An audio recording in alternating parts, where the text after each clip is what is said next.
Assalamualaikum warahmatullahi wabarakatuh. Selamat malam teman-teman semua. Kembali lagi bersama kami dari kelompok 2. Kemudian di sini kami akan membahas terkait dengan materi cash flow analysis, di mana materi ini merupakan chapter yang memang sangat diperhatikan di dalam mata kuliah analisis laporan keuangan. Mengingat memang cash flow ini istilahnya memang sering digunakan lah ya di dalam laporan keuangan yang kita teliti gitu, yang kita analisis gitu. Nah, materi ini disusun oleh saya sendiri, yaitu Ajeng Ridarianti, ada juga rekan saya, Catur Nugrahani, dan juga Yola Pangestu Anggraeni. Oke. Next, untuk topik pembahasan dari cash flow analysis itu sendiri, memang mungkin di sini singkat, tetapi implikasinya bisa diterapkan oleh teman-teman semua melalui banyak sumber ya teman-teman. Yang pertama itu ada statement of cash flow, ada juga analysis implication of cash flow, analysis of cash flows, kemudian juga ada specialist cash flow ratio. Dan yang terakhir adalah ada Appendix 7A. Baik, untuk materi yang pertama mungkin akan dijelaskan oleh rekan saya terlebih dahulu, yaitu Yola. Silakan, Yola. Baik, terima kasih Ajeng. Pembahasan pertama yaitu mengenai statement of cash flow, yaitu tujuan dari laporan arus kas adalah untuk memberikan informasi tentang arus kas masuk dan arus kas keluar untuk suatu periode. Ini juga membedakan antara sumber dan penggunaan arus kas dengan memisahkannya ke dalam aktivitas operasi, investasi, dan juga pendanaan. Pada relevance of cash, yaitu analisis arus kas masuk dan arus kas keluar perusahaan termasuk operasi, investasi, dan pendanaannya merupakan salah satu pekerjaan investigasi yang paling penting. Analisis ini membantu kita menilai likuiditas, solvabilitas, dan juga fleksibilitas keuangan. Likuiditas merupakan kedekatan aset dan kewajiban pada kas. Solvabilitas merupakan kemampuan untuk membayar kewajiban saat jatuh tempo. Lalu ada fleksibilitas keuangan, yaitu kemampuan untuk bereaksi dan menyesuaikan diri terhadap kesempatan dan juga kesulitan. Informasi yang berguna tetapi tidak lengkap atas sumber dan penggunaan kas terdapat dalam neraca dan juga dalam laporan laba rugi yang komparatif. Namun gambaran menyeluruh atas arus kas ini didapatkan dari laporan arus kas. Boleh di next.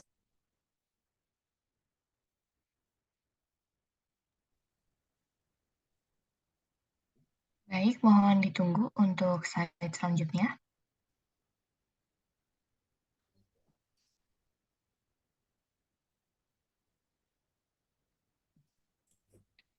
Apakah slide-nya sudah terlihat? Sudah. Baik. Selanjutnya itu pada statement of cash flow ini ada reporting by activities. Di dalam reporting by activities ini terdapat 3 kegiatan. Yang pertama itu ada operating activities, kedua investing activities, dan yang ketiga itu financing activities. Pertama, pada operating activities ini adalah aktivitas yang berhubungan dengan pendapatan suatu perusahaan. Selain aktivitas pendapatan dan pengeluaran yang dipresentasikan dalam laporan laba rugi, aktivitas tersebut mencakup arus masuk dan juga arus keluar bersih kas yang dihasilkan dari aktivitas operasi terkait seperti memberikan kredit kepada pelanggan, berinvestasi dalam persediaan, dan juga memperoleh kredit dari pemasok. Aktivitas operasi berkaitan dengan item-item laporan laba rugi dan juga item-item neraca yang berkaitan dengan operasi. Biasanya akun modal kerja seperti piutang, persediaan, pembayaran di muka, hutang, dan juga biaya yang masih harus dibayarkan. Lalu yang kedua ini ada investing activities, yaitu sarana untuk memperoleh dan juga melepaskan aset non-kas. Aktivitas tersebut melibatkan aset yang diharapkan dapat menghasilkan pendapatan bagi perusahaan seperti pembelian dan juga penjualan, serta investasi pada surat berharga, dan juga termasuk meminjamkan dana dan mengumpulkan pokok pinjaman tersebut. Lalu yang terakhir yaitu ada financing activities, yaitu adalah penyetoran, penarikan, dan juga pelayanan dana untuk menunjang kegiatan usaha, termasuk meminjam dan juga membayar kembali dana dengan obligasi dan juga pinjaman lainnya. Lalu mencakup kontribusi dan juga penarikan oleh pemilik dan pengembalian dividen atas investasi. Next. Baik, mohon ditunggu untuk selanjutnya.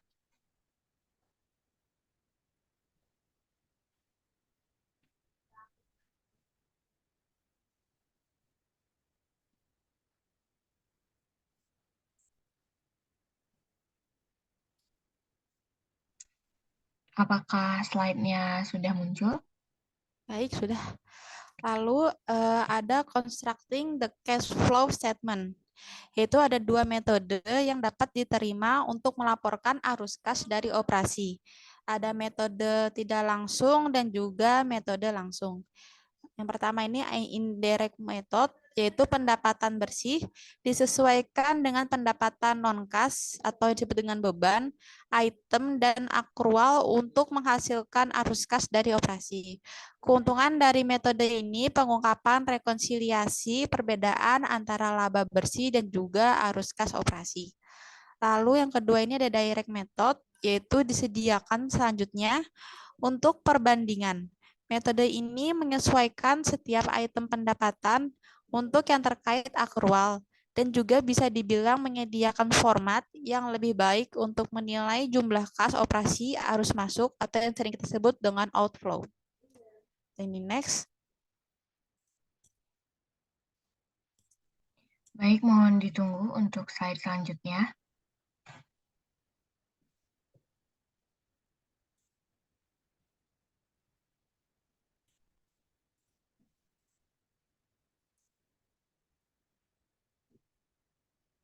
Apakah slide-nya sudah muncul? Sudah. Lalu ada preparation of the statement of cash flow. Ini pernyataan arus kas adalah perpaduan dari laporan laba rugi dan neraca.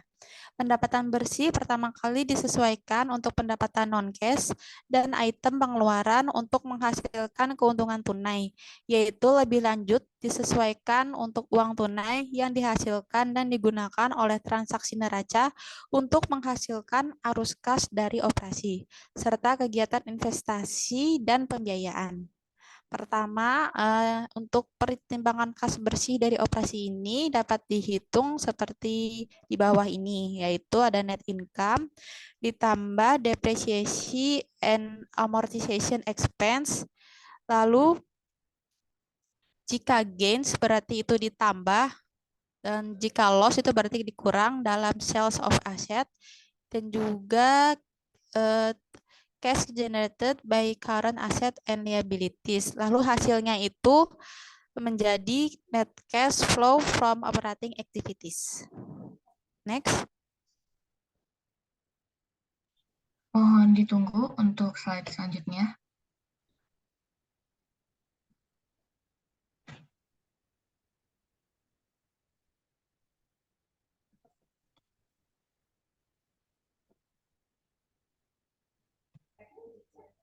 Apakah slide-nya sudah muncul? Sudah. Lalu titik awal untuk pernyataan arus. Lalu ini masih sama ya dengan slide sebelumnya, yaitu di preparation of the statement of cash flow. Di titik awal untuk pernyataan arus kas adalah laba bersih yang pertama kali kita sesuaikan untuk depresiasi non-resep dan biaya amortisasi. Proses penyusutan amortisasi kemudian mengalokasikan bahwa biaya atas masa manfaatnya untuk mencocokkan biaya terhadap pendapatan yang dihasilkan oleh aset tersebut dengan entry akuntansi.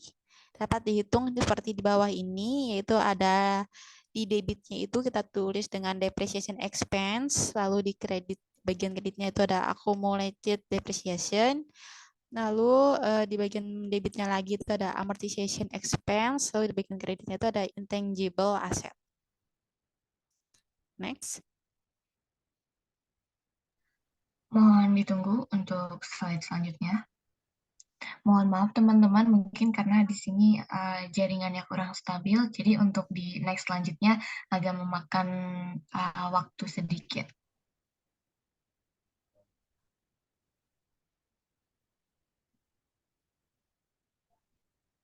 Apakah sudah muncul? Sudah. Lalu karena laporan arus kas berfokus pada arus kas, maka kita perlu mengeliminasi beban non-kas yang diakui dalam perhitungan laba bersih sehingga menambah beban penyusutan dan juga amortisasi. Menambahkan beban penyusutan dan amortisasi ini tidak meningkatkan arus kas operasi dan hanya meniadakan beban yang dikurangi dalam perhitungan laba bersih. Dapat dengan mudah dilihat dengan memperluas laba bersih sebagai berikut, yaitu ada sales dikurang expense other than depreciation and amortization, lalu dikurang depreciation and amortization expense, lalu akan menghasilkan net income. Lalu ditambah lagi depresiasi dan amortisasi expense, dan jika gains berarti akan ditambah. Lalu jika loss berarti akan dikurang. Lalu ada cash generated used by current asset and liabilities yang akan menjadi, yang hasilnya itu akan menjadi net cash flow from operating activities. Dan kita juga menyesuaikan laba bersih untuk keuntungan ataupun kerugian atas penjualan aset dengan cara yang sama. Namun, tujuan penyesuaiannya ini bukanlah untuk menghilangkan keuntungan ataupun kerugian dari investasi secara keseluruhan, tetapi untuk mengeluarkannya dari bagian operasi laporan arus kas. Arus kas masuk dari penjualan aset tersebut tercermin dalam arus kas bersih dari aktivitas investasi. Setelah laba bersih disesuaikan dengan beban penyusutan dan amortisasi serta keuntungan atau kerugian dari penjualan aset, langkah terakhir dalam penyusunan arus kas dari operasi adalah memeriksa perubahan aset dan juga dengan menggunakan matriks yang disajikan dalam gambar untuk mencerminkan perubahan sebagai arus kas masuk dan juga arus kas keluar dikodekan sebagai jumlah positif ataupun negatif dari masing-masing. Next. Baik, mohon ditunggu untuk slide selanjutnya.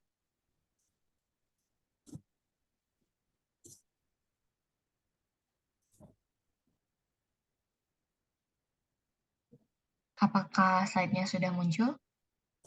Baik, sudah. Lalu tetap di statement of cash flow ini ada special topic, yaitu bagian ini menyajikan beberapa keadaan khusus yang umumnya timbul sehubungan dengan laporan arus kas dan juga pembahasan waran. Yang pertama, sebenarnya di special topic ini ada 5, ada equity method investment, akuisisi of companies with stock, yang ketiga ada post-trade treatment benefit cost. Yang keempat ada securitization of account receivable. Dan yang kelima itu ada direct method. Baik, saya akan menjelaskan dulu yang pertama. Ada equity method investment, di mana pengertiannya ini adalah metode akuntansi di mana investor mengakui investasinya dalam saham entitas lain dengan menggabungkan bagian pendapatan, laba ataupun rugi dari entitas investor.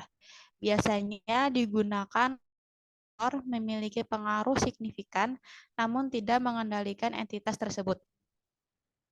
Dalam akuntansi metode ekuitas, investor mencatat sebagai pendapatan persentase bunganya atas pendapatan perusahaan dan mencatat dividen yang diterima sebagai pengurang saldo investasi.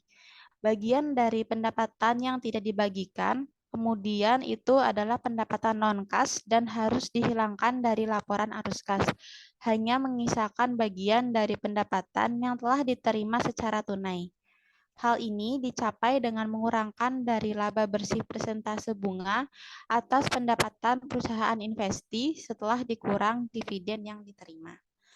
Lalu yang kedua ini ada acquisition of companies with stock, yaitu ketika suatu perusahaan membeli perusahaan lain dengan saham, aktiva, dan kewajiban konsolidasi yang dapat meningkat seiring dengan ekuitas.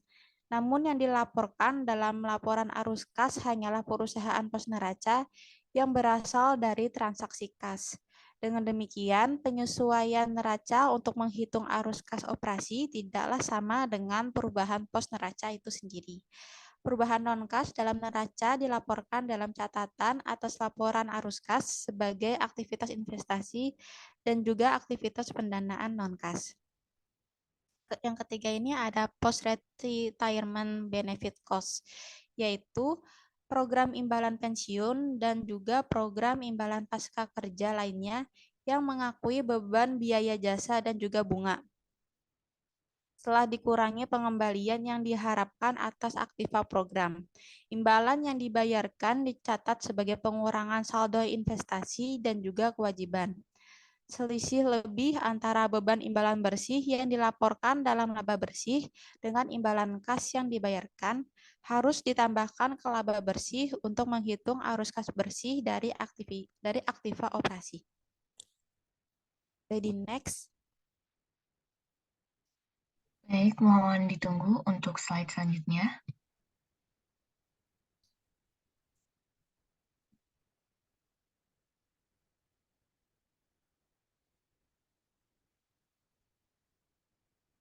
Apakah sudah terlihat? Baik, sudah. Lalu yang keempat ini ada securitization of account receivable, yaitu semakin banyak perusahaan yang memanfaatkan pengalihan atau sekuritas piutang usaha melalui entitas bertujuan khusus untuk meningkatkan arus kas.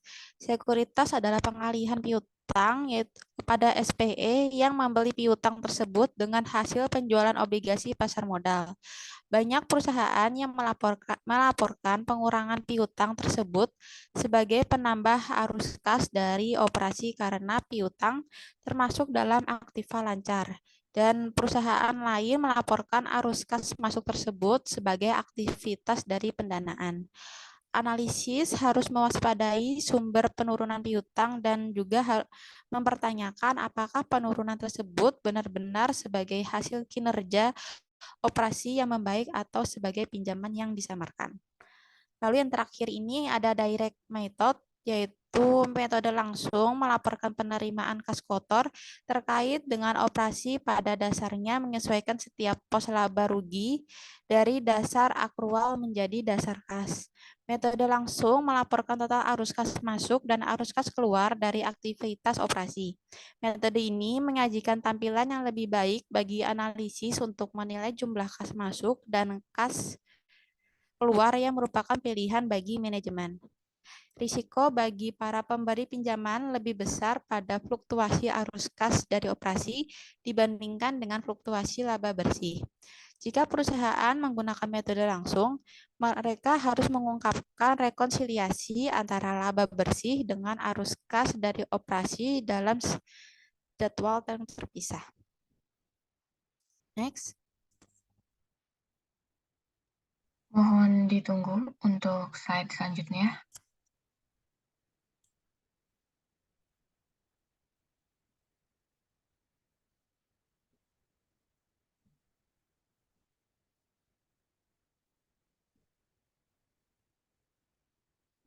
Ya, apakah sudah terlihat? Baik, materi selanjutnya akan dibahas oleh teman saya, Ajeng.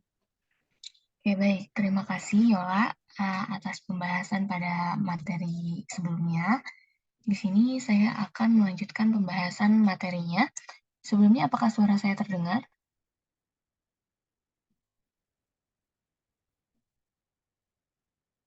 Terdengar, Ajeng. Oke.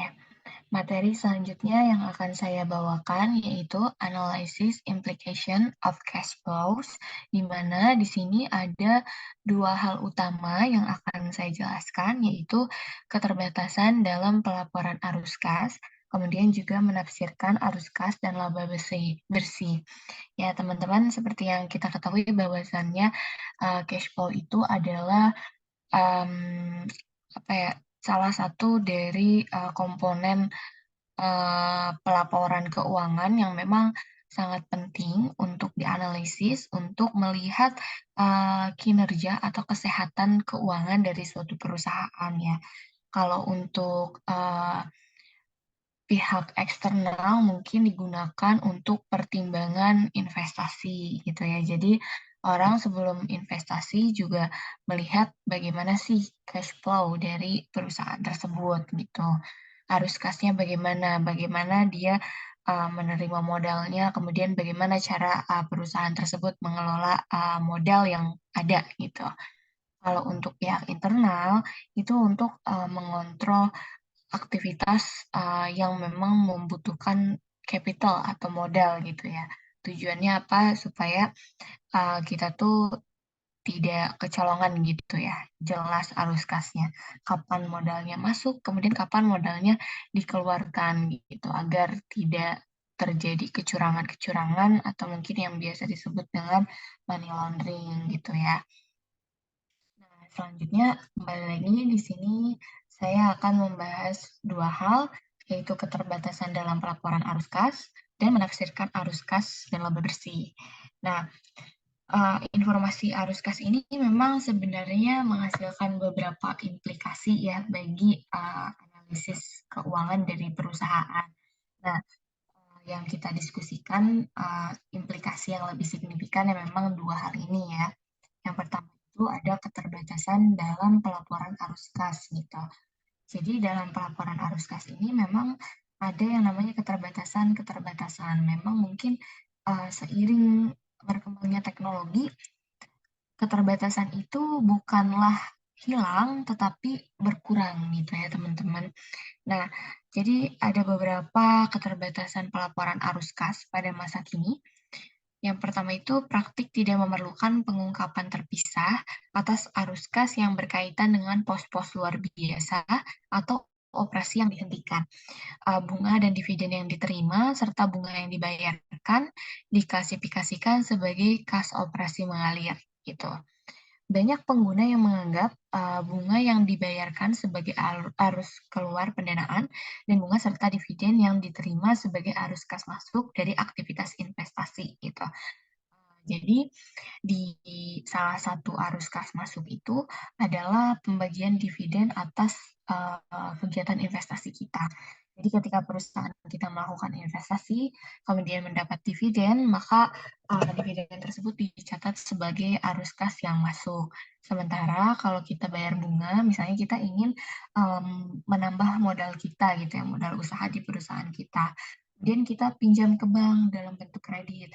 Nah, bank itu kan selalu memakai bunga ya untuk bank konvensional karena memang return mereka dari kredit itu adalah bunga. Nah, bunga yang dibayarkan oleh perusahaan kita terhadap bank, bagi bank itu adalah return atau arus kas masuk. Sementara bagi kita, perusahaan yang meminjamnya, minjam modal, itu merupakan arus kas keluar gitu ya, bayar bunga itu. Nah, kalau pajak penghasilan itu diklasifikasikannya kemana? Kalau pajak penghasilan itu diklasifikasikannya itu ke arus kas operasional gitu. Nah, klasifikasi ini juga dapat mendistorsi analisis terhadap 3 aktivitas individual jika terdapat manfaat atau biaya pajak yang memang signifikan dikaitkan dengan yang apa ya, hal-hal lain yang secara tidak proporsional gitu ya.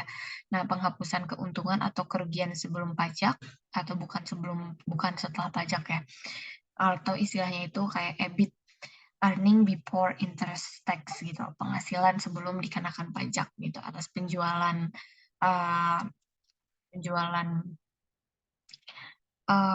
atas penjualan barang atau jasa gitu ya, atau investasi dari aktivitas operasi, mendistorsi analisis, cash flow ini terhadap aktivitas operasi dan investasi gitu.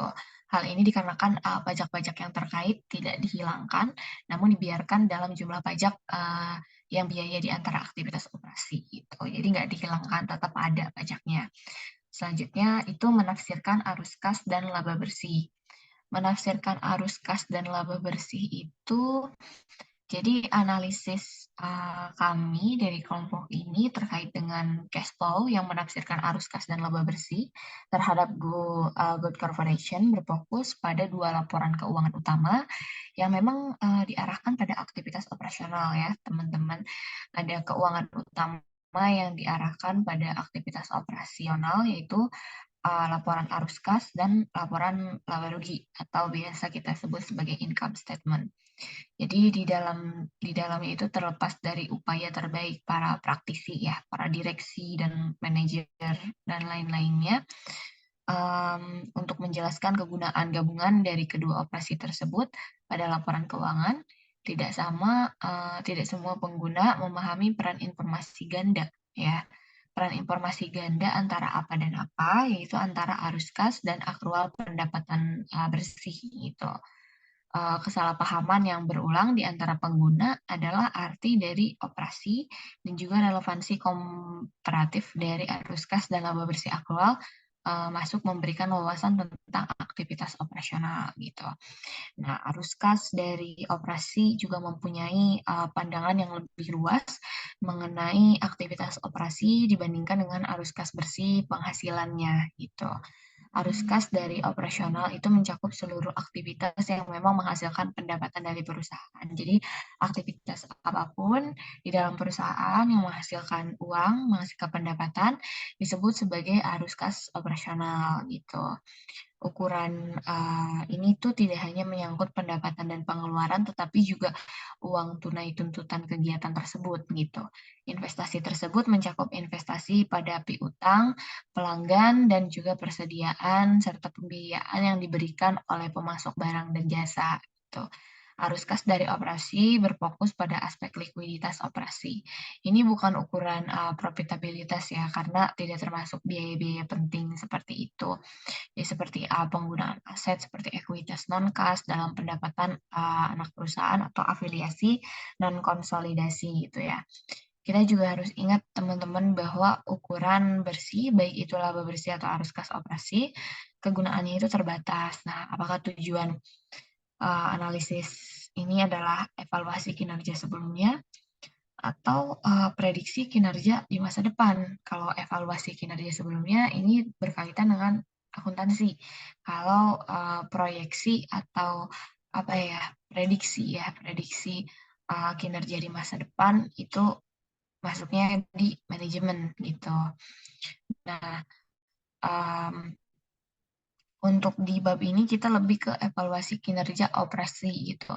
Dan kekuatan pendapatan di masa depan tidak bergantung pada pendapatan bersih, tetapi pada komponen-komponennya gitu. Nah, akuntansi akrual yang menentukan laba bersih bergantung pada estimasi, penangguhan, alokasi, dan penilaian. Pertimbangan-pertimbangan ini juga memang kadang-kadang memberikan lebih banyak subjektivitas dibandingkan dengan pertimbangan-pertimbangan tersebut gitu. Faktor penentu arus kas, oleh karena itu ya memang teman-teman kita tuh sering menghubungkan arus kas dan operasional dengan laba pengguna, dengan laba gitu ya, dengan menganggap laba memiliki kualitas yang lebih tinggi ketika rasio arus kas dari operasi dibagi laba bersih lebih besar. Nah, hal ini berasal dari keprihatinan terhadap pengakuan pendapatan atau kriteria akrual biaya yang menghasilkan. Laba bersih tinggi tetapi harus memang kasnya itu rendah gitu ya. Harus kas dari operasi secara efektif berfungsi sebagai pemeriksa laba bersih tetapi bukan pengganti laba bersih, uh, laba bersih gitu ya. Baik, kita next dulu ya teman-teman, mohon ditunggu dulu karena memang jaringannya agak kurang.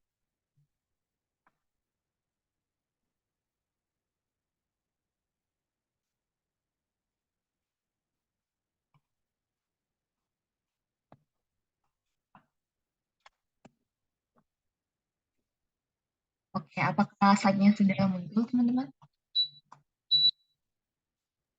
Sudah. Oke.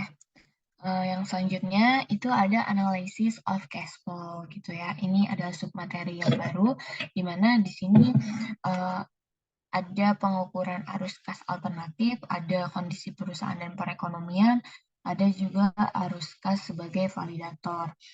Untuk investasi pada aset operasional jangka panjang seperti APD gitu ya misalnya. itu sangatlah besar ya siklus yang karena dia memiliki siklus yang lebih panjang gitu. Dan pada akhirnya semua pengakuan uang tunai yang produktif berdampak pada proses penjualan yang kemudian dikonversi menjadi piutang atau uang tunai. Operasi yang menguntungkan ini menghasilkan pengembalian uang tunai melebihi jumlah yang memang diinvestasikan dan akibatnya meningkatkan arus kas masuk gitu. Kerugian juga menghasilkan efek situs oposisi ya teman-teman. Jadi kita harus memeriksa komponen arus kas operasi, komponen yang seringkali tahan petunjuk gitu ya. Penting tentang stabilitas sumber kas, misalnya peningkatan operasional arus kas yang dihasilkan dari sekuritisasi piutang dari atau pengurangan persediaan gitu ya, yang memang biasanya bukan merupakan sumber uang tunai yang dapat diandalkan gitu. Nah, hal ini memang karena arus kas masuk dari pengurangan lanjutan piutang terbatas gitu ya. Demikian pula walaupun persediaan itu berlebih dapat dikurangi tanpa dampak yang merugikan. Pada titik tertentu pengurangan persediaan akan berdampak buruk pada penjualan dan uang tunai harus dikeluarkan untuk mengisi kembali persediaan gitu ya. Peningkatan arus kas operasi yang timbul dari peningkatan kewajiban lancar juga. Nah, biasanya bukan merupakan sumber arus kas masuk yang berkelanjutan gitu ya. Misalnya perusahaan dapat bersandar akan perdagangan, yaitu menambah utang usaha untuk meningkatkan arus kas operasi. Namun pada titik tertentu pemasok itu akan merespon dengan membebankan biaya yang lebih tinggi atau menghentikan pengiriman produk mereka gitu. Jadi demikian pula akrual merupakan liabilitas yang belum dibayar di mana bebannya telah dilaporkan dan gaji yang masih harus dibayar seperti harus dikenakan biaya sewa dan sebagiannya. Peningkatan akrual juga biasanya bersifat jangka pendek pada penundaan arus kas keluar gitu. Oke, untuk yang pertama itu ada pengukuran arus kas alternatif. Jadi, pengguna terkadang menghitung laba bersih ditambah depresiasi dan amortisasi sebagai proksi kasar untuk arus kas operasi. Salah satu varian dari ukuran ini adalah yang populer gitu EBITDA ya. Jadi, laba sebelum bunga, pajak, depresiasi, dan juga amortisasi gitu. Ukuran ini memang terdapat beberapa masalah ya biasanya. Yang pertama itu penambahan kembali penyusutan terkadang dapat diartikan sebagai beban tidak sah. Nah, itu tidak benar karena penggunaan aset jangka panjang itu yang dapat disusutkan adalah pengeluaran nyata yang tidak boleh diabaikan. Lalu ada yang menafsirkan, yang kedua itu ada yang menafsirkan bahwa penambahan penyusutan untuk menunjukkan bahwa kas telah disediakan untuk pengisian kembali aset jangka panjang. Untuk itu juga tidak benar gitu. Itu penambahan kembali biaya penyusutan tidak menghasilkan uang tunai, tetapi hanya menghilangkan pengeluaran non tunai dari laba bersih seperti yang kita bahas di atas. Kas itu diperoleh melalui aktivitas operasi dan pendanaan, bukan melalui penyusutan. Dan yang ketiga itu adalah laba bersih ditambah modal penyusutan, mengabaikan perubahan akun modal kerja itu gitu ya, terdiri dari arus kas bersih dari aktivitas operasi, namun berubah dalam rekening modal kerja seringkali memang terdiri dari sebagian besar arus kas kegiatan operasi. Jadi pemeriksaan terhadap komponen modal kerja memberikan gambaran mengenai persistensi arus kas operasi seperti yang telah dibahas sebelumnya. Gitu. Lalu yang kedua, ini di kotak yang coklat atau kuning-kuningan, itu ada kondisi perusahaan dan perekonomian gitu. Jadi neraca yang menggambarkan kekayaan suatu perusahaan pada suatu waktu dan cara kerjanya di mana aset tersebut dibiayai. Laporan laba rugi menggambarkan hasil operasi untuk beberapa waktu. Pendapatan meningkatkan aset termasuk uang tunai dan non-kas. Keduanya lancar dan aset tidak lancar. Beban adalah konsumsi aset atau timbulnya kewajiban. Jadi oleh karena itu laba bersih dikaitkan dengan arus kas melalui penyesuaian saldo akun lembar. Gitu. Dan dapat kita bayangkan ya bahwa perusahaan yang menguntungkan akan kesulitan memenuhi kewajibannya saat ini dan membutuhkan uang tunai untuk ekspansi. Keberhasilan melalui peningkatan penjualan dapat menghasilkan likuiditas masalah dan membatasi uang tunai karena basis aset yang berkembang. Oleh karena itu mungkin saja ya ada kas yang tidak cukup untuk menutupi kewajiban yang jatuh tempo. Penting juga bagi kita untuk membedakannya. bedakan antara kinerja di seluruh aktivitas bisnis gitu ya, karena sangat penting untuk memisahkan operasi kinerja dan profitabilitas dari aktivitas investasi dan pendanaan.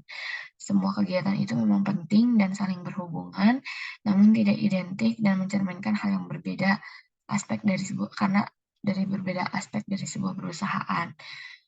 Laporan arus kas juga mengungkapkan implikasi pendapatan kegiatan untuk mendapatkan uang tunai. Hal ini mengungkapkan aset yang diperoleh dan bagaimana pendanaan ini menjelaskan cara laba bersih dan arus kas dari operasi berbeda. Karena kemampuan untuk menghasilkan uang tunai arus kas dari operasi itu sangat penting untuk kesehatan keuangan ya.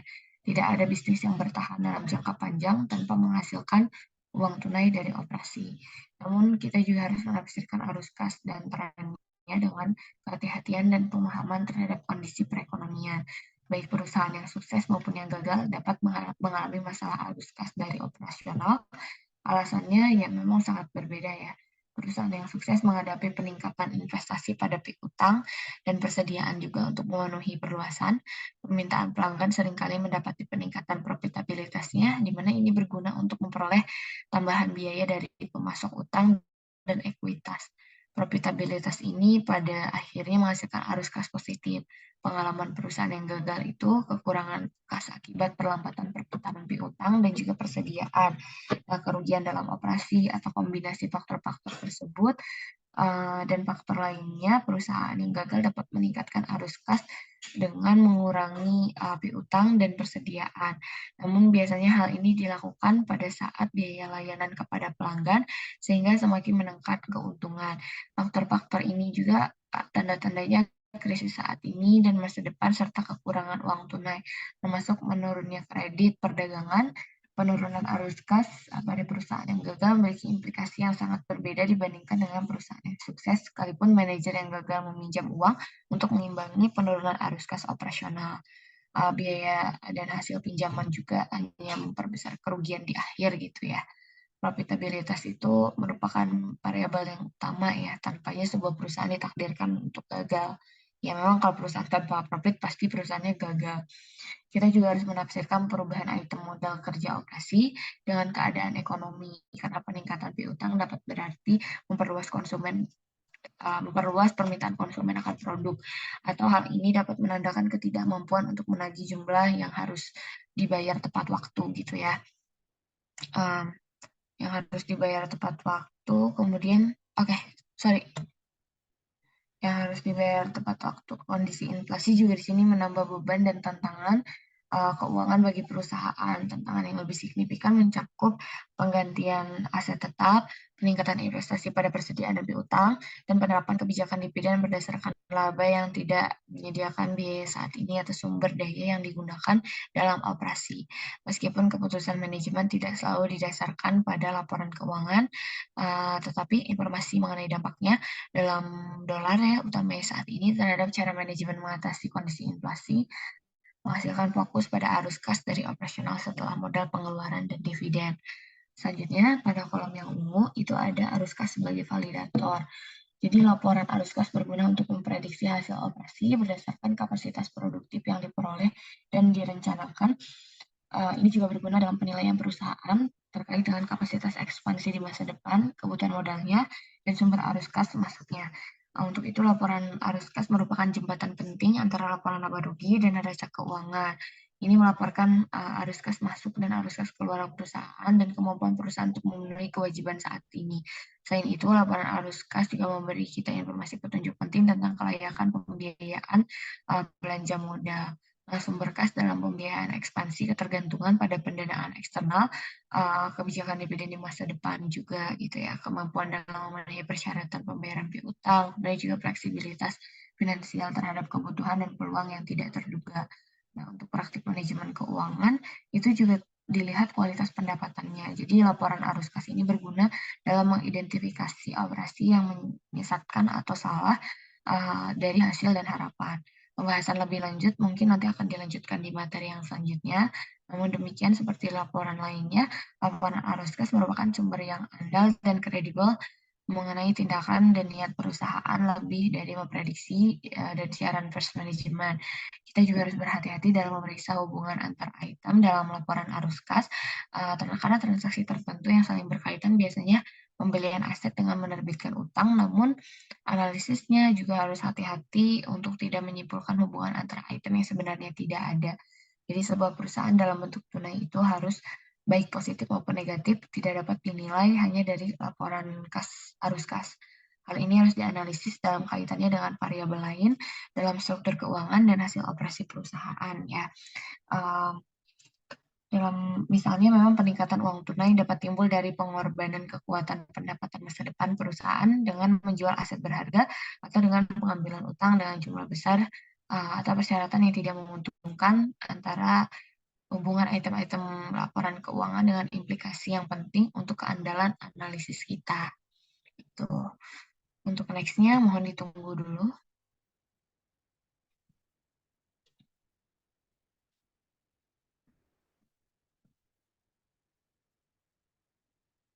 Apakah sudah terlihat?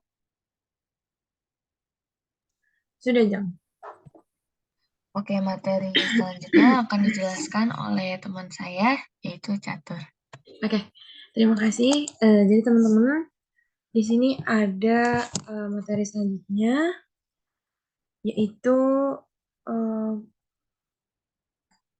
mengenai appendix 7A, yaitu tentang analytical cash flow worksheet. Maaf, sebelumnya di next, sepertinya slide-nya terbalik. Di next lagi. Sebelumnya, sebelumnya, sebelumnya, sebelumnya. Boleh di out dari ini dulu, dari slide ini.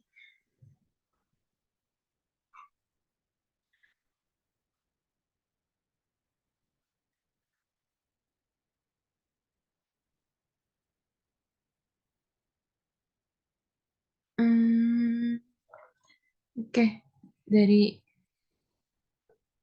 oke, dari slide 13 deh. Oke. Jadi mungkin di sini teman-teman mungkin agak ada kesalahan judul. Jadi untuk judulnya itu sebenarnya Specialist Cash Flow Ratio. Jadi kalau misalnya teman-teman lihat di sini ada dua rasio, yaitu ada cash flow adequacy ratio sama cash reinvestment ratio. Jadi, dua rasio ini berguna dalam menganalisis aliran dana perusahaan. Mohon maaf sebelumnya teman-teman, apakah suaranya terlihat jelas, terdengar jelas? Terdengar jelas tuh. Oke, terima kasih. Jadi yang pertama itu kita mengenai cash flow adequacy ratio. Jadi cash flow adequacy ratio itu merupakan ukuran kemampuan perusahaan untuk menghasilkan kas yang cukup dari operasi untuk menutupi belanja modal. Rasio ini mengukur hubungan antara arus kas yang dihasilkan oleh entitas tersebut dengan kewajiban keuangan yang harus dibayarkan dalam periode waktu tertentu. Dalam banyak kasus, rasio ini dihitung dengan membagi arus kas dari operasi atau operating cash flow dengan jumlah kewajiban keuangan yang harus dilunasi. Investasi pada persediaan dan dividen tunai juga untuk menghasilkan pengaruh siklus dan pengaruh acak lainnya.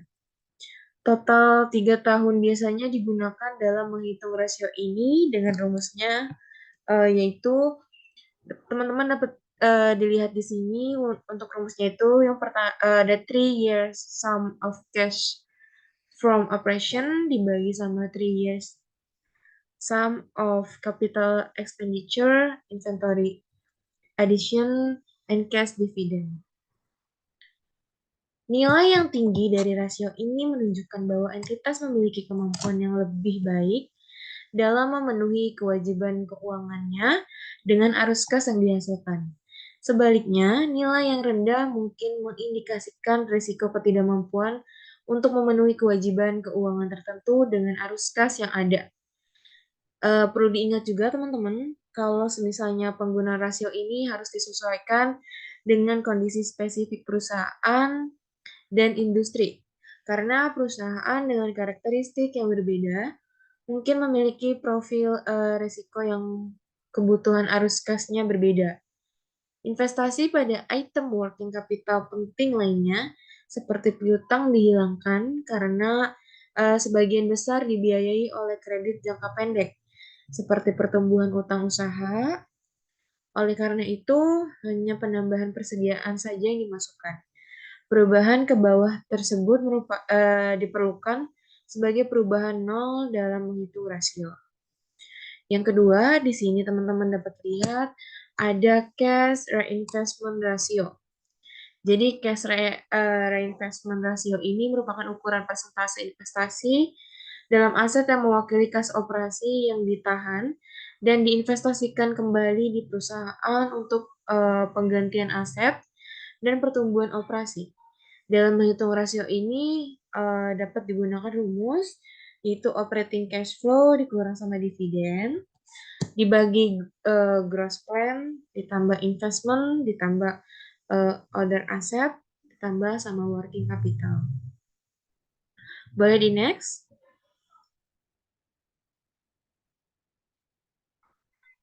Mohon ditunggu untuk slide selanjutnya. Oke.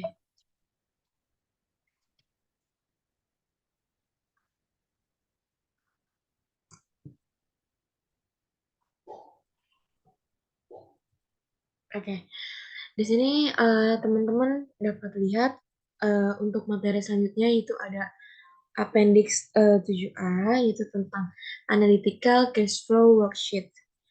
Jadi tujuan dari laporan arus kas ini perlu teman-teman ingat kembali kalau yang pertama itu untuk menunjukkan cash flow masuk dan keluar dari perusahaan pada suatu periode tertentu. Kemudian memberikan gambaran yang jelas mengenai cash flow dari perusahaan berdasarkan aktivitas operasional atau CFO sama dengan cash flow from operation atau aktivitas investasi atau CFI yang kepanjangan itu ada cash flow from investment dan atau aktivitas financing atau CFF yaitu kepanjangan dari cash flow from financing activities. Kemudian yang ketiga tujuannya itu untuk melihat dampak dari accrual accounting terhadap cash flow perusahaan dan juga untuk melakukan assessment terhadap liquidity, solvency, dan financial flexibility dari perusahaan. Kemudian cash flow statement juga dapat digunakan untuk melihat apakah operasional bisnis perusahaan sanggup menghasilkan cash yang cukup untuk kelangsungan hidup perusahaannya. Kemudian apakah perusahaan sanggup mencetak cash yang cukup untuk membayar dan melunasi hutang. Kemudian apakah perusahaan membutuhkan financing tambahan. Kemudian memperkirakan apakah kalau terjadi hal-hal di luar perkiraan atau tidak diharapkan, apakah perusahaan itu memiliki cash yang cukup untuk mengatasinya. Kemudian apakah perusahaan sanggup menampung keuntungan dari lini bisnis yang baru. Kemudian ada lagi tambahan, kenapa sih arus kas ini penting? Yang pertama karena analisis arus kas menentukan modal kerja perusahaan, di mana jumlah uang yang tersedia untuk menjalankan operasi bisnis dan menyelesaikan transaksi. Itu dihitung sebagai aset lancar atau aset tunai dan hampir tunai, seperti piutang wesel, yang dikurangi dengan kewajiban lancar, yang kewajiban lancar ini terdiri dari kewajiban yang jatuh temponya selama periode akuntansi mendatang. Kemudian yang kedua, analisis arus kas membantu dalam memahami apakah bisnis mampu membayar tagihannya dan menghasilkan cukup uang untuk terus beroperasi tanpa batas waktu. Situasi arus kas negatif jangka panjang dapat mengindikasikan potensi kebangkrutan, sedangkan arus kas positif yang terus-menerus seringkali merupakan pertanda akan datangnya hal-hal baik. Kemudian dalam membaca laporan keuangan perusahaan yang terlisting di bursa saham, di bagian cash flow statement ada 3 bagian, yaitu ada CFO, CFI, dan CFF menurut US GAAP. Yang pertama, cash flow from operating activities atau CFO. Jadi di mana cash yang berasal dari transaksi yang mempengaruhi net income. Contohnya itu cash yang diterima dari pembayaran customer, cash yang dibayarkan kepada supplier dan karyawan, biaya operasional lainnya, trading securities, bunga yang dibayarkan atau diterima, dividen yang diterima, pembayaran pajak, semua itu dikategorikan sebagai cash flow operasional atau CFO. Kemudian yang kedua ada cash flow from investing activities atau CFI. Itu merupakan cash flow yang terkait dengan akuisisi ataupun penjualan long term aset atau investasi tertentu. Contohnya itu pembelian atau penjualan fixed asset, equity investment, misalnya membeli 20% saham dari perusahaan X, dan debt investment. Kemudian yang ketiga ada cash flow from financing activities atau CFF, cash yang berasal dari transaksi yang mempengaruhi capital structure perusahaan, yaitu transaksi yang mempengaruhi debt dan equity perusahaan. Contohnya itu ada debt and equity financing atau pinjam uang atau IPO atau right issue, kemudian pembayaran hutang dan pembayaran dividen treasury stock. Kemudian analisa cash flow statement sama seperti pada analisa balance sheet dan income statement. Analisis terhadap cash flow statement ini dapat menggunakan common size analysis, yaitu mengkonversi setiap line item ke dalam persen terhadap revenue, sehingga kelihatan perubahan cash inflow atau cash outflow per line item dari waktu ke waktu. Dan dari situ akan dapat terlihat tren cash flow pada perusahaan serta melakukan forecast terhadap future cash flow dari perusahaan tersebut. Misalnya, bisa dilihat kalau CFO menurun terus dari tahun ke tahun, CFI cenderung konstan atau bertambah, dan CFF akan naik terus. Pertanda perusahaan tidak menghasilkan banyak cash flow dari operasional bisnisnya atau bisnisnya sedang downtrend, CFI tidak banyak perubahan atau bertambah. Pertanda perusahaan tidak banyak melakukan ekspansi dan investasi atau bahkan menjual aset lamanya, dan CFF bertambah terus, yang menjadi pertanda perusahaan menambah pinjaman hutang untuk operasional bisnis perusahaan. Artinya, perusahaan tersebut sedang dalam keadaan berat.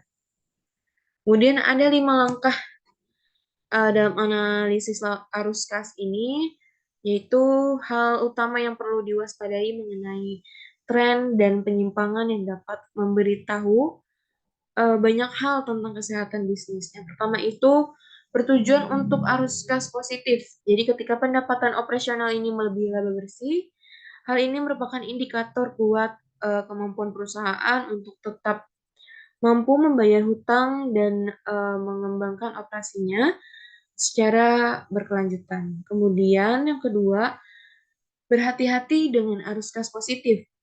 Jadi di sisi lain arus kas investasi positif dan arus kas operasi negatif dapat menandakan adanya masalah.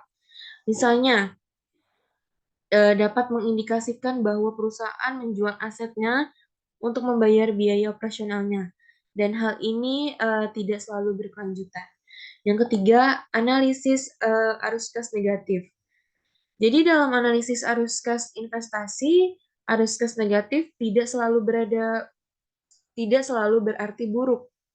Ini bisa berarti bisnis tersebut melakukan investasi pada properti dan peralatan untuk menghasilkan lebih banyak produk. Arus kas operasional yang positif dan arus kas investasi yang negatif dapat berarti perusahaan menghasilkan uang dan membelanjakannya untuk berkembang. Kemudian yang keempat, hitung arus kas bebas. Jadi yang tersisa setelah membayar pengeluaran operasional dan belanja modal adalah arus kas bebas. Ini dapat digunakan untuk membayar pokok, bunga, kemudian juga membeli kembali saham atau akuisisi perusahaan lainnya. Terus yang kelima, ada margin arus kas operasi membangun kepercayaan. Jadi rasio margin arus kas operasi ini mengukur kas dari aktivitas operasi sebagai persentase pendapatan penjualan pada periode tertentu. Margin positif menunjukkan profitabilitas, efisiensi, dan kualitas pendapatan. Dapat dilihat di sisi kanan layar, yaitu lampiran ini tuh menyediakan lembar kerja yang dapat digunakan untuk memfasilitasi konversi data keuangan ke format langsung atau arus kas masuk dan keluar. Arus kas dari operasi, worksheet aliran kas analitis adalah alat atau dokumen yang digunakan oleh perusahaan atau individu untuk mengelola dan menganalisis arus kas mereka secara terperinci. Worksheet ini sering digunakan dalam analisis keuangan untuk mengikuti dan memahami arus kas masuk dan arus kas keluar yang terkait dengan berbagai aktivitas bisnis. Worksheet ini biasanya mencakup rincian yang terperinci tentang semua sumber dan penggunaan kas. Ini dapat termasuk informasi tentang penerimaan kas dari penjualan produk atau layanan, pembayaran untuk bahan baku, biaya operasional, pembayaran utang, investasi, pembiayaan, dan aktivitas keuangan lainnya. Melalui worksheet aliran kas analitis, seseorang dapat memantau dan menganalisis dengan cermat dari mana arus kas berasal, kemana arus kas dialokasikan, serta mengevaluasi kesehatan keuangan perusahaan atau individu berdasarkan informasi tersebut.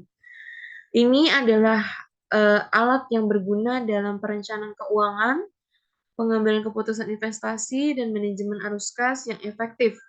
Dengan menyusun aliran kas secara terperinci, seseorang dapat mengidentifikasi tren, mengantisipasi kebutuhan arus kas di masa depan, dan membuat strategi keuangan yang lebih baik. Jadi penting untuk dicatat bahwa worksheet aliran kas analitis dapat bervariasi antara perusahaan dan industri yang berbeda. Dokumen ini biasanya sangat terperinci atau lebih umum, tergantung pada kebutuhan dan kompleksitas keuangan perusahaan. Jadi untuk format worksheet-nya, teman-teman, untuk bagian cash receipt from operation ini itu terdiri dari net sales and revenue, ada revenue and income. Jadi di sini ada current receivable sama non current receivable. Kemudian ada other adjustment, baru setelah itu dapat diketahui berapa total cash receipt-nya.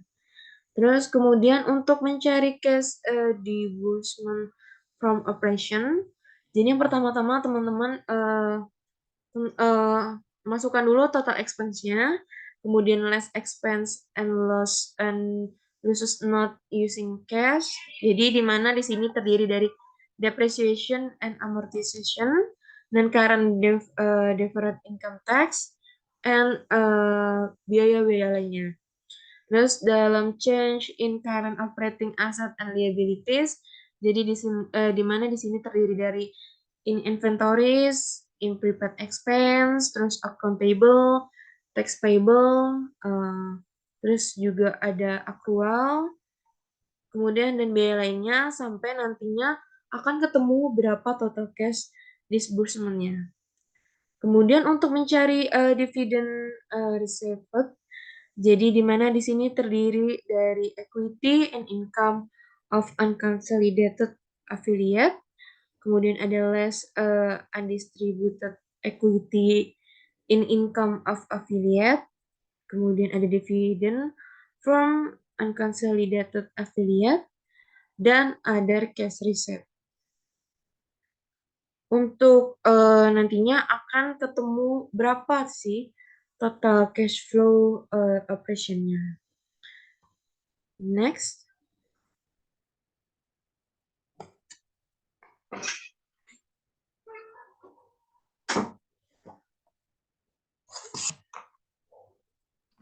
Sekiranya dari Catur, apakah ada materi yang akan disampaikan kembali? Oke. Untuk materinya itu sudah habis, sudah berakhir, karena memang dalam materi yang kita bawakan ini di kelompok kita ini, di pertemuan sekarang ini, itu memang materinya itu tidak luas dan Ya, terbatas betul. mengenai cash flow yang sudah kita jelaskan, yang udah kita Betul. presentasikan itu memang sedikit sih sebenarnya materinya. Dan itu Ya, juga karena sudah menjadi pengulangan dari semester sebelumnya. iya betul, karena memang pada semester sebelumnya juga kita mendapat cash flow ini di manajemen keuangan ya. Ya, Nah, kalau di manajemen keuangan itu lebih ke mungkin perhitungannya. Kalau di sini kita lebih ke dasar-dasar tentang apa ya, penjelasan yang lebih spesifik. Kenapa ini penting, kemudian ini fungsinya untuk apa mungkin ya, kayak gitu. Jadi memang subjudulnya pun berbeda dengan apa yang kita pelajari sebelumnya gitu teman-teman. Mungkin teman-teman yang nantinya menonton video ini bisa dijadikan sebagai sumber referensi kalau misalnya teman-teman ingin belajar apa ya istilahnya pengantar dari cash flow itu sendiri terkait apa itu cash flow, mengapa ada cash flow, kemudian bagaimana cara menganalisisnya, kemudian keterbatasannya ada apa aja, dan jenisnya ada apa aja, kemudian juga bisa didapat dari mana aja gitu ya sumber pendapatan. Kayak tadi kan arus kas itu ada arus kas masuk, arus kas keluar, kemudian di arus kas masuk juga dibagi-bagi lagi, ada arus kas pendapatan operasional, ya yang kayak gitu-gitu lebih ke menjelaskan spesifik ya kalau misalnya di manajemen keuangan kan dijelaskan secara apa ya istilahnya general tetapi perhitungannya memang mungkin kita belajar tapi di sini mungkin perhitungannya memang sedikit tetapi apa ya istilahnya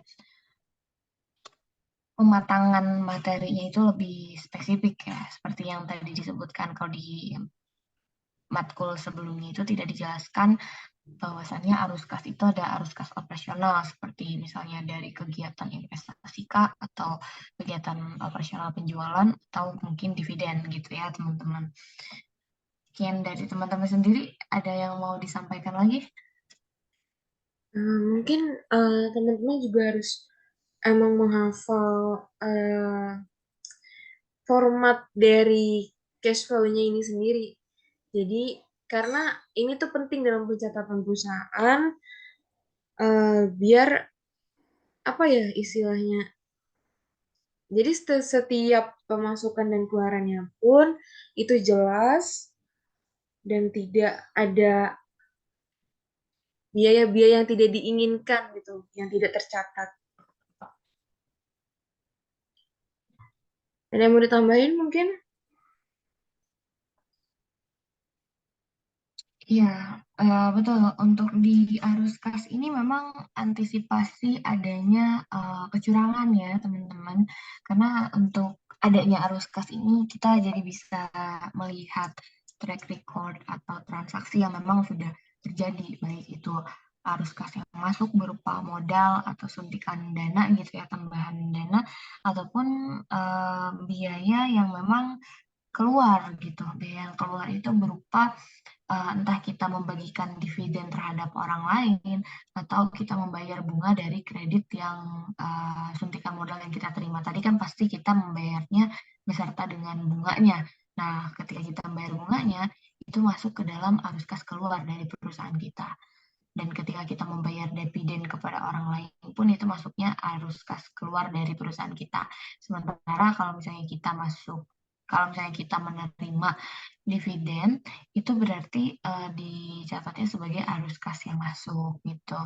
Dan arus kas yang masuk dengan arus kas yang keluar itu harus sama, tetapi nggak boleh arus kas keluarnya lebih besar, karena kalau arus kas keluarnya lebih besar, itu kita terjadi defisit pendanaan dari perusahaan. Artinya perusahaan itu mengalami ini ya, apa tuh namanya, kekurangan modal gitu. Dan kekurangan modal kalau misalnya ditutupi dengan utang, itu mungkin nanti arus kasnya akan bertambah, tetapi arus kas masuk ya, maksudnya arus kas masuknya bertambah, tapi arus kas keluarnya pun akan bertambah karena setiap utang itu kan pasti ada bunganya ya. Apalagi kalau misalnya perusahaan-perusahaan besar kan pasti pinjamnya dari bank gitu. Nah, ketika kita pinjam lagi, maka bunganya pun akan bertambah besar lagi gitu. Maka perlu dipertimbangkan lagi. Nah, di sini mungkin manajemen operasionalnya harus lebih jeli ya antara bagaimana nih kapan kita mengalokasikan uang ini, kapan kita membutuhkan uang ini gitu ya. Jadi masing-masing divisi harus jeli lah gitu agar arus kasnya itu tetap stabil gitu. Karena kan cash flow juga menjadi bahan pertimbangan utama ya bagi investor gitu. Dan dari sisi manajemen juga sama, karena ini terkait dengan yang namanya kesehatan keuangan perusahaan ya. Karena siapa sih, manajemen mana sih yang ingin perusahaannya itu tidak sehat gitu ya dari aspek keuangan. Kemudian investor mana sih yang ingin berinvestasi pada perusahaan yang aspek keuangannya memang tidak sehat gitu. Baik teman-teman, mungkin ada yang mau ditambahin lagi atau sudah cukup? Oke, kalau misalnya sudah cukup, mungkin kita cukupkan sekian aja ya teman-teman untuk diskusi kali ini. Kita masih banyak diskusi untuk minggu depan. Kurang lebihnya untuk presentasi kali ini kami mohon maaf. Terima kasih. Wassalamualaikum warahmatullahi wabarakatuh.